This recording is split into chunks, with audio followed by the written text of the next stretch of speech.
And some things are hidden in there. Like, I'm going to just give you this one cool thing that I never got, because I was not understanding things.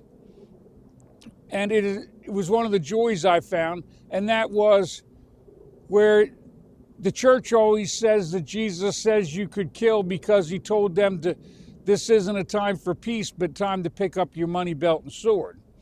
But I never believed Jesus was saying go kill people, but I didn't understand it until the Holy Spirit revealed it to me.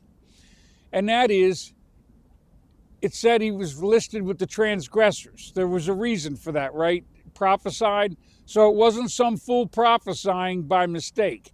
It was to get one sword in Peter's hand. And you know that because when the apostles got two swords and put them on the table, he said that was enough, right? So once they went on the table, he needed two swords. Well, we know that there was at least 11 apostles, 12 minus the one for perdition, right? So they needed at least 11 swords if this was about defending yourself, but it wasn't. It was about getting one sword in Peter's hand because Jesus needed to do what he always did, and that is he needed to, because from the cross he said, forgive them for they know not what they do. You know that he meant it because his last act of free will was to heal the man that came to kill him, right? So that was the point. And then the other thing is because Peter cut off his ear and Jesus healed it, it also gave Peter forgiveness because he healed his transgression, right? They couldn't crucify Peter for that because they were trying to kill Jesus, and if they would have went and told him that Peter was guilty of a crime, well, then they'd have had to explain how Jesus created a miracle, and that would have completely blew their plan on how to crucify him, right? So they were trying to prove he wasn't the Christ, not prove he was. So they had to let that one slide.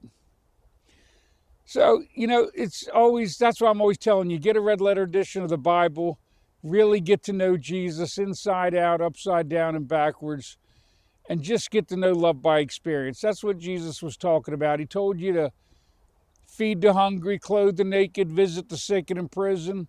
If you're obligated to help people by carrying the armor 1 mile, then carry it a second mile, right? The first one for obligation of the law, the second one for love. And that's what Jesus was talking about when he was, because in the Bible it doesn't actually tell you about them carrying armor, but that's what they were doing. That was that statement, right? So there's a lot of cool things in there that the more time you seek the Father, he'll lead you to places to learn all these things. And I've learned so much, but I still know so little.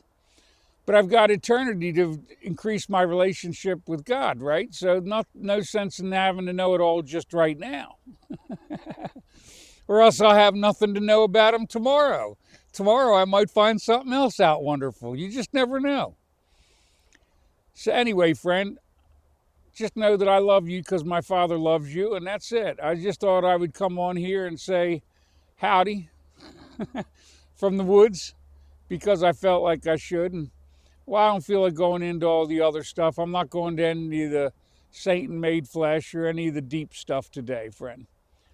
So just know I'm hoping that you're having a wonderful day, and may God bless you and yours.